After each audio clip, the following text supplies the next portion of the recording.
বহু রকমের জিনিস, একটা তালিকা প্রত্যেকবারে বলছি যে একটা হলো যে আমি রক্তচোষা, একটা হলো আমি সুদখোর, একটা হলো যে আমি দেশের শত্রু, আমি পদ্মা সেতুর অর্থ আটকে দিয়েছি, আমি চারদিকে ষড়যন্ত্র করে বেড়াই, অনেক হয়রানির মধ্যে আছে বুঝতে পারছি, কাজে সেটারই অংশ চলতে থাকে। আজকে সারাক্ষণ খাঁচার মধ্যে ছিলাম আমরা সবাই মিলে, যদিও আমাকে বলা হয়েছিল যে আপনি থাকেন, সবাই যাচ্ছে আমিও সঙ্গে থাকি, সারাক্ষণই খাঁচার ভেতরে ছিলাম। আমি সবার আগেও প্রশ্নটা তুলেছি, আবারও সবার জন্য তুলছি, এটা কি ন্যায্য হলো নাকি? যে কোনো আমার বিষয়ে যে কোনো আসামি যার বিরুদ্ধে একটা কেস করতে যাচ্ছে তাকে খাঁচায় নিয়ে যাওয়া আমাদের নিয়ম। আমি যতটুকু জানি যে ততদিন আসামি অপরাধী প্রমাণিত না হচ্ছে ততদিন তিনি নির্দোষ।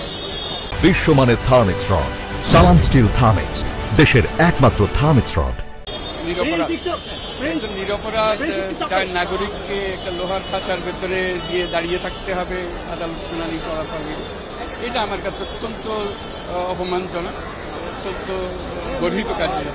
এটা আমার ক্ষেত্রে প্রযোজ্য হবে না সেটার বিষয়, কারো ক্ষেত্রে যেন প্রযোজ্য না হয়।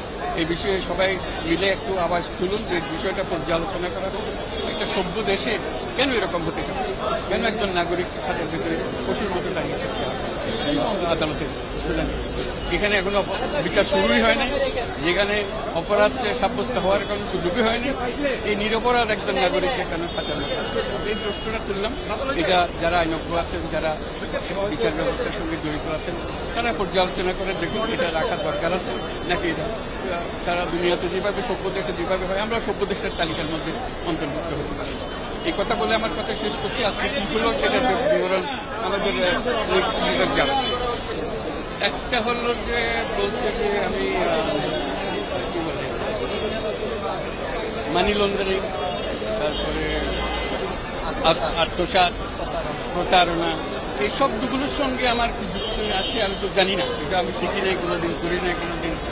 কাজে হঠাৎ করে প্রকাণ্ড রকমের শব্দগুলো আমার উপর আরোপ করা হচ্ছে, সেটার বিচার হবে সেটা বুঝতে পারছি না। সেটা কেন হয় যে এটাই হলো হয়রানি, যে আমার কাছে বোধগম্য, আমার সহকর্মীদের কাছে বোধগম্য হচ্ছে না, কারো কাছে বোধগম্য হচ্ছে না।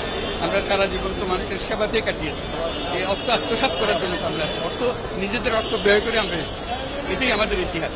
কাজে এখানে কেন হচ্ছে এটাই হলো হয়রানি, এটা আমাদের বোধের মধ্যে আসছে না, এটা কেন এই হয়রানির মধ্যে আমাদের।